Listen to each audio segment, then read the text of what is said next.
네, 오늘 오후 국회 본회의가 열립니다. 여야가 입장차를 보여온 중대재해처벌법 개정안에 대해 막판 합의가 이루어질지 주목되는데요. 국회 취재기자 연결해서 알아보겠습니다. 장은 기자.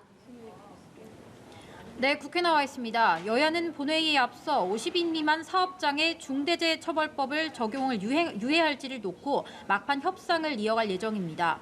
협상을 계속하기로 했는데 극적 타결은 쉽지 않아 보입니다. 국민의힘은 중소기업 경영에 심각한 타격이 우려된다며 중대재해처벌법 확대 적용을 더 늦추자는 입장입니다.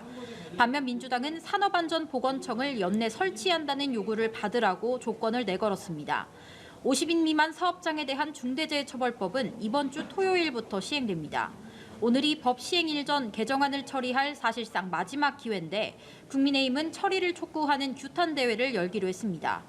대통령의 거부권 행사로 국회로 돌아온 이른바 쌍특검법의 재표결은 오늘 이뤄지지 않을 전망입니다. 민주당은 이태원 특별법의 거부권이 행사되는지를 보고 재표결 시점을 결정하겠다는 입장입니다. 한편 광주와 대구를 잇는 달빛철도 건설을 위한 특별법은 본회의에서 무난히 처리될 걸로 보입니다. 네, 여야 상황도 알아보겠습니다. 여당에서는 당정 충돌이 서천 만남으로 봉합된 뒤에 첫 비상대책위원회가 열렸죠. 한편 야당은 선거제에 대한 입장을 논의할 예정이라고요.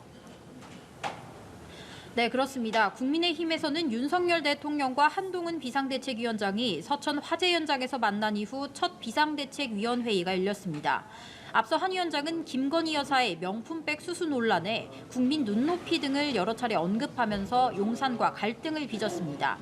한동훈 위원장은 오늘 회의에서 관련 발언이 없었는데 대신 윤재욱 원내대표가 민주당을 향해 당정 간 의사소통 문제를 가지고 대통령실의 당무 개입이라는 얼토당토하는 프레임을 씌우려 한다고 비판했습니다.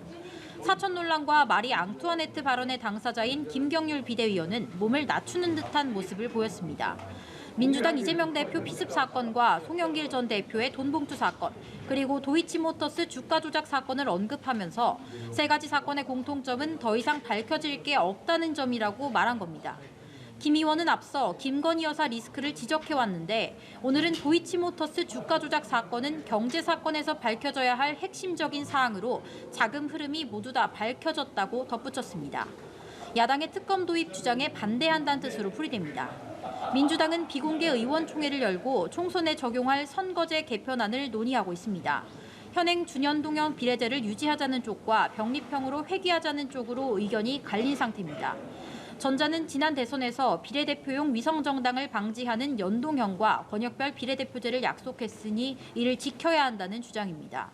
후자는 현행 제도에서 여당이 위성정당을 만들면 총선에서 불리하기 때문에 병립형으로 돌아가자는 주장입니다.